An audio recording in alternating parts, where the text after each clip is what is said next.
Hello everyone, good morning. তো দেখো আজকে নিয়ে এসেছি পটল আলু চিংড়ির একটা নতুন রেসিপি। তো সেটাই তোমাদের সাথে শেয়ার করব, চলো দেখে নেওয়া যাক। তো দেখো প্রথমেই যে পটলগুলোকে আমি ছাড়িয়ে কেটে নিয়েছি, একটু ক্যারাচে করে কেটেছি আমি মেখে মেখে। তো এগুলো ধুয়ে নিয়েছি, আর এদিকে দেখো আমি কড়াইয়ে তেল দিয়ে দিয়েছি। তো তেলটা তো গরম হয়ে গিয়েছে, এবারে এই পটলগুলোকে এর মধ্যে দিয়ে দেবো, দিয়ে একটু ভালো করে ভেজে নেবো। তো দেখো পটলগুলো দিয়ে দিয়েছি, নেড়ে চেড়ে একটু ভালো করে ভাজা ভাজা হয়ে গিয়েছে এবার।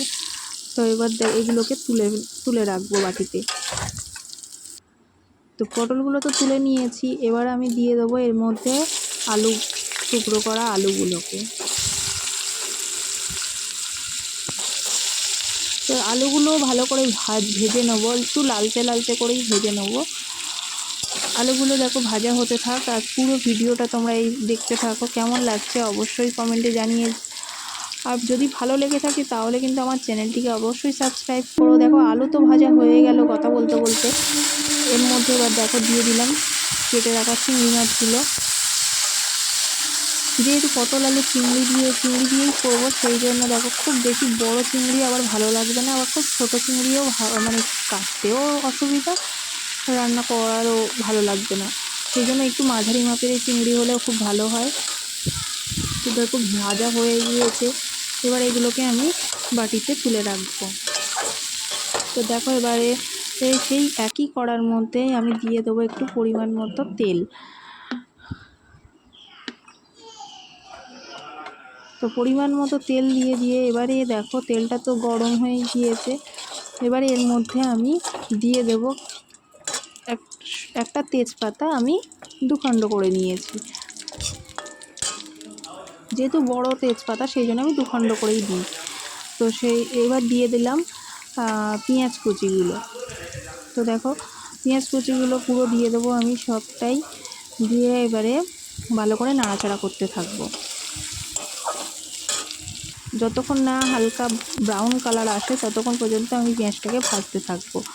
তো এই পেঁয়াজ ভাজতে ভাজতে তার মধ্যেই আমি দেখো দিয়ে দেবো পরিমাণ মতো লবণ। তো অ্যাকচুয়ালি লবণটা দিলে কি হয়, পেঁয়াজটা তাড়াতাড়ি সেদ্ধ হয়ে যায়, তো ভাজা ভাজা হয়ে যায়। তো দেখো পেঁয়াজের লবণ তো দেওয়া হয়ে গিয়েছে, এবার এর মধ্যে দিয়ে দিলাম আমি দুটো চিড়ে রাখা কাঁচা লঙ্কা। তো এটাও দিয়ে ভালো করে একটু নাড়াচাড়া করতে থাকবো। তো এরপরে আমি এর সঙ্গে দিয়ে দিলাম আদা রসুন আর টমেটো একসাথে আমি পেস্ট করে রেখেছি, সেটাই আমি দিয়ে দিলাম। আদা রসুন আর টমেটো একসাথে মিক্সিতে পেস্ট করেছি, সেই জন্যই একসাথে করেছি। তো এটাকে ভালো করে কষাতে থাকবো, তেল ছাড়বে যত কষাবো তত তেল ছাড়বে। দেখো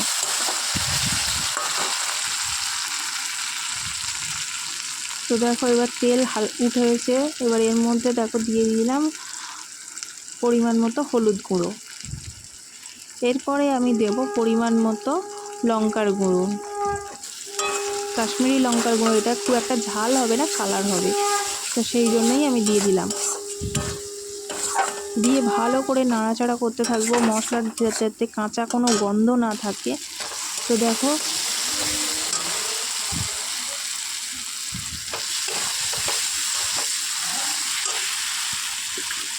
এরপরে দেখো মশলা কষানো কমপ্লিট হয়ে গিয়েছে, এর মধ্যে আমি দিয়ে দিলাম পটল আলু আর চিংড়ি যেগুলো ভেজে রেখেছিলাম, সেগুলো সবটাই দিয়ে দিলাম। দিয়ে আমি ভালো করে মিক্স করতে থাকবো, এবারে এরপর আমি ভালো করে নাড়াচাড়া করতে করতে এবারে আমি দিয়ে দেবো পরিমাণ মতো জল।